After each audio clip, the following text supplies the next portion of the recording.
So, isang malungkot po na pagkatalo para sa Gilas sa kamay ng Jordan, 87-62. Okay? Of course, led by Ronday Hollis Jefferson. Yung malaking lamang na yan, nung fourth quarter na lang po nangyari yan. Nakakapanghinayang kasi kung papanoorin mo, yung unang tatlong quarter, parang kaya naman eh. Ako ba nung fourth quarter, doon tayo parang nag-freeze, walang ma-execute ng maayos, at doon na po lumayo itong Jordan. Kasama po ng magandang performance ng kanilang mga big men, at yung po kanilang mga 3-point shooters. Doon po na-expose yung pong kakulangan ng pong mga Pilipino. Kulang po tayo sa bigs na makikipagsabayan po dito sa kanila, at sa mga shooters from outside the arc. Diba? Talaga nakita po natin yung kahalagahan yan in them, kumaga, para po lumayo dito po sa Gilas to score victory over our team, at sila po yung nanguna doon po sa ating groupings. Okay, nung first quarter, dikit naman. 16-13 lamang nung Jordan, 3 lang. Okay, palitan po si Hollis Jefferson at itong si Brownlee as expected.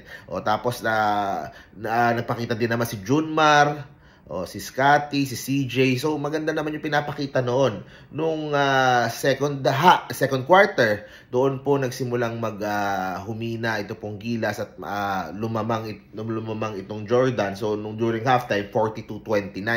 Okay? Pero nung third quarter, nahabol pa po natin yan. Kumbaga nakadikit pa yung mga Pilipino led by Scotty Thompson. Nung pong pinasok sila Calvin Oftana, tapos nandun sila CJ Perez. Parang small ball. So nakapag-adjust naman itong si Coach Tim Cone doon po sa mga ginagawa ng Jordan. Pero po pagpasok ng fourth quarter, wala na po, hindi na po talaga kinaya. At doon na po nakita yung pong pinagkaiba ng dalawang team. Actually, yung mga 3-point shots nila nung sa fourth quarter, doon na nung lumayo na, tapos parang nawala na ng confidence yung Gilas, hindi na po nakalapit. Diba? There were efforts na ipasok si Marshall Lassiter para po meron tayong shooter. Kaso po, yun talaga yung isa sa mga malaking kakulangan po natin.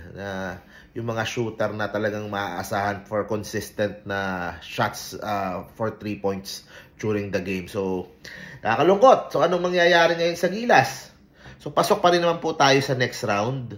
According dito sa isang post na nabasa ko, we will play Qatar in the qualifications on Monday and play Iran in the quarterfinal. So, medyo mabigat din po yung Iran.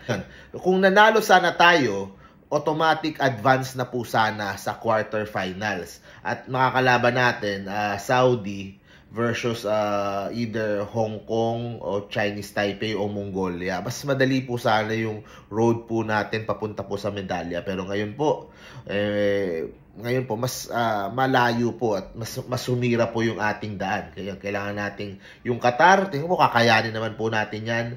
O tapos sa Iran nyo, medyo mabibigatan po tayo. So sa akin, kapit lang. This is, kumbaga sana matuto sila Coach Tim Cone sa pagkatalo ngayon, make the adjustments.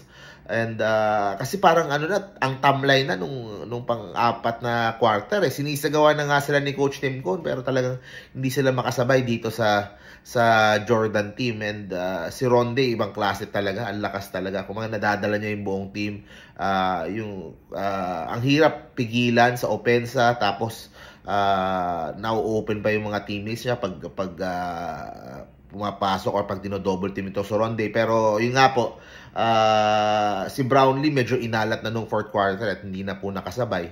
And yun po, ganun talaga. 2-1 po tayo at try po nating lumaban po ulit dun po sa susunod na game sa Monday. So, supportahan po natin yung Gilas and let's see kung kaya pa po ba dito po sa campaign for a medal dito po sa Asian Games. And ayan, nakakalungkot talaga kasi pag panoorin mo, kaya naman fourth quarter, biglang sumipa yung Jordan. Pero anyway, so yun lang po, short reaction lang. Thank you very much guys, see you po sa next video po natin. Let's go Gilas pa rin.